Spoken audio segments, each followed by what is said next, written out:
Selain tadi masalah aroma, nama, bentuk, Gus Rofi juga mempertanyakan, kalau dengan istilah, mohon maaf ini ya, jahanam, kemudian bidadari tadi kan, kemudian mohon maaf misalnya mie ayam kampus, Pak Kiai, apakah itu juga diatur secara rinci pemilihan atau diksi itu? Iya, di dalam fatwa 44 tahun 2020 kita, itu juga ada pengecualian tentang nama. Misalnya adalah nama-nama yang sudah mentradisi dan sudah dikenal.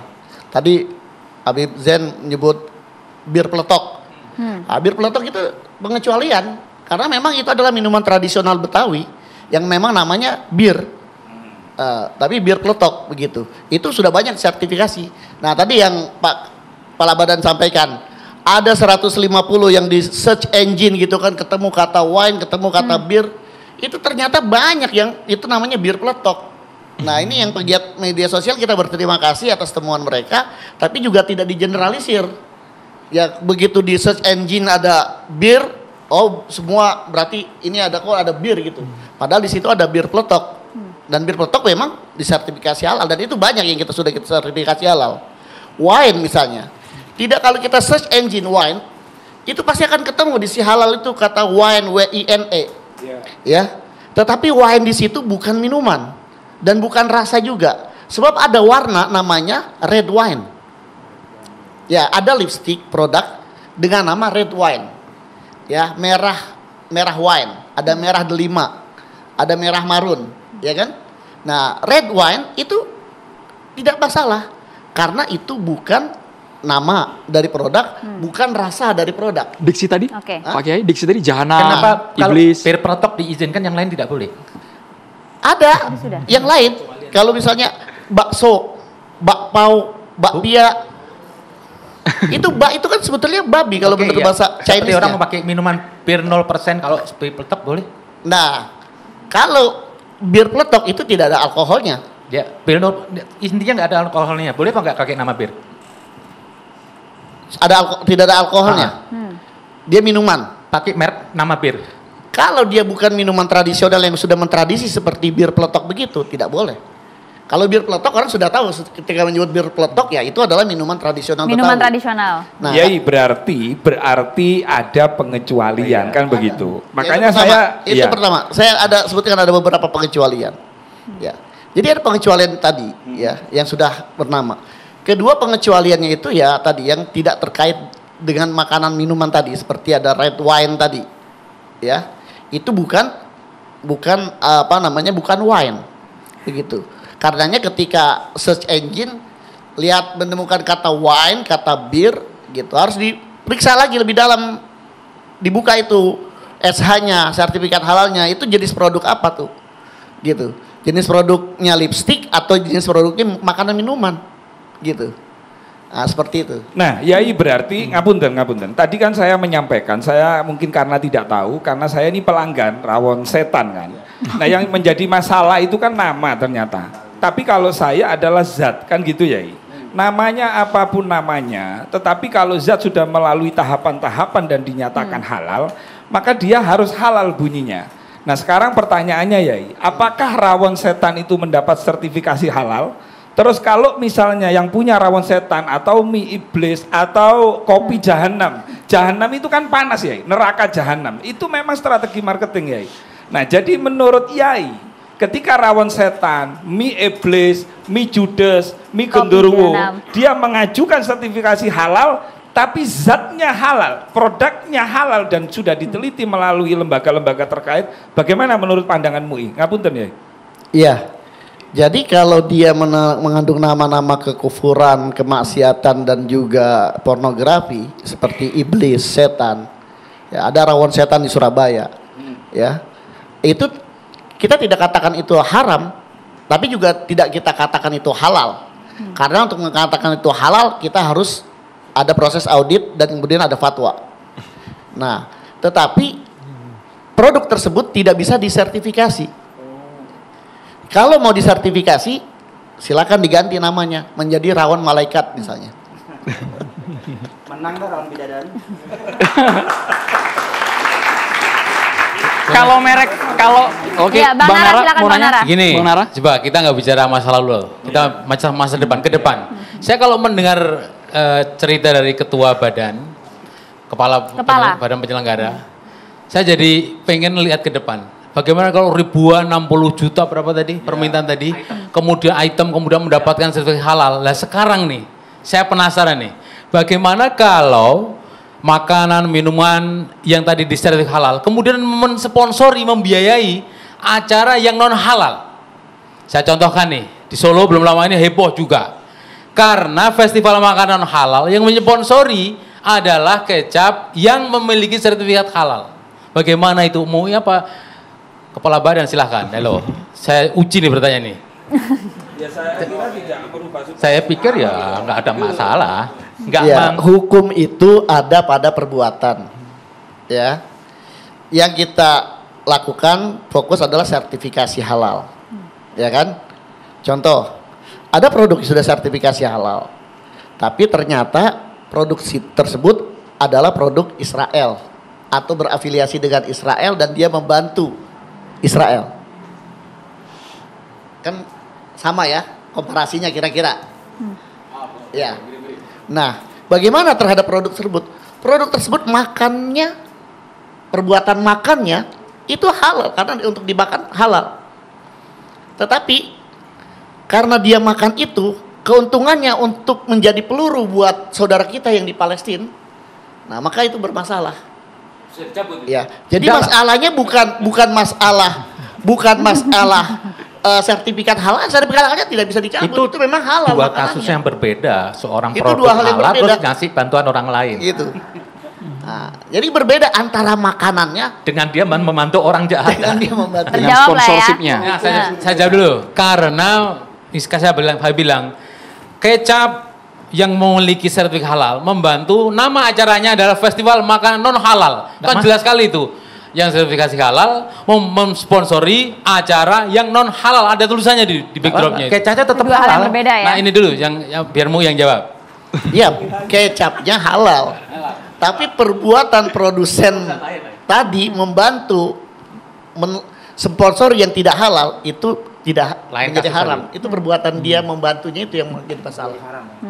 Masalah. Jadi antara makanannya yang tidak, yang memang halal, Dua hal yang berbeda, dengan Bang Nahra. perbuatan dia membantu. Bukan, Bukan persoalannya kegiatannya. pada acara itu backdrop di Jalan Gede itu ada logo halalnya, padahal acaranya itu festival makanan non halal kan. Setelah lucu viral menurut langsung saya. diturunkan waktu itu. Sudah Bang Nara. langsung sudah Pak Akin, diverifikasi. ingin menambahkan? Ya, selain kita memberikan sertifikasi halal, itu juga kita menganjurkan kepada pelaku usaha untuk memberi keterangan tidak halal kepada produk-produk yang memang tidak halal. Ya.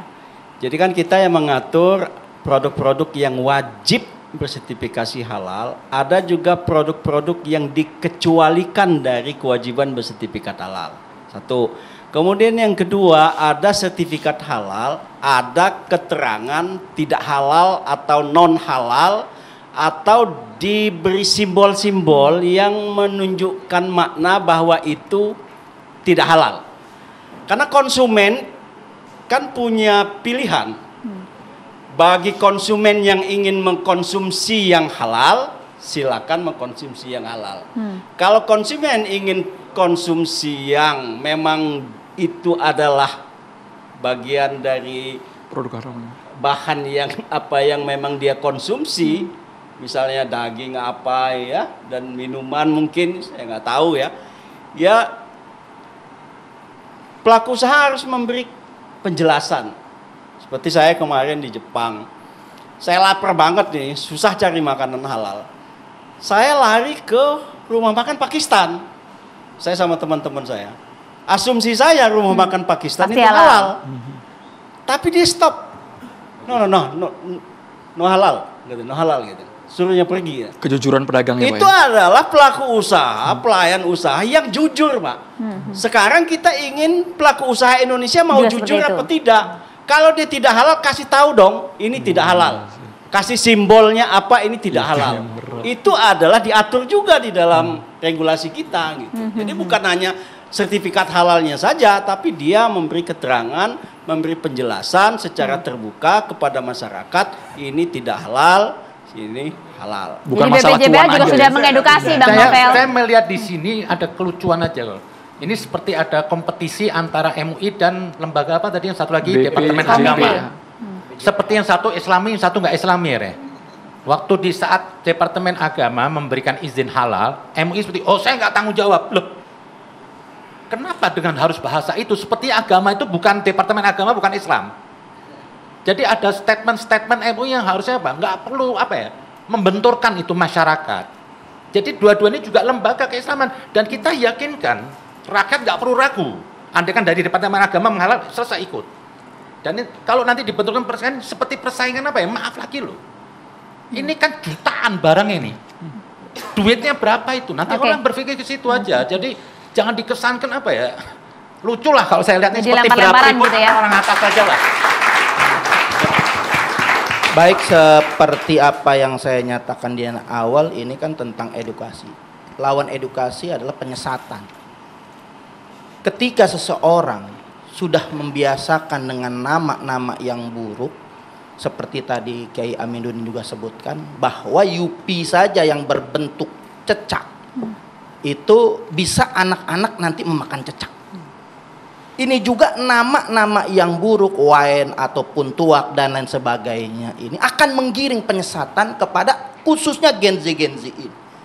Yang ingin tahu, yang ingin mengeksplorasi daripada Gen Z-nya ini untuk mencoba. Nah, ketika sudah mencoba ini sangat berbahaya. Akhirnya dianggap ada penyamaran dengan wine yang halal dengan wine yang haram. Ini sudah menjadi dilema di masyarakat. Ada dua produk wine yang halal dan yang haram.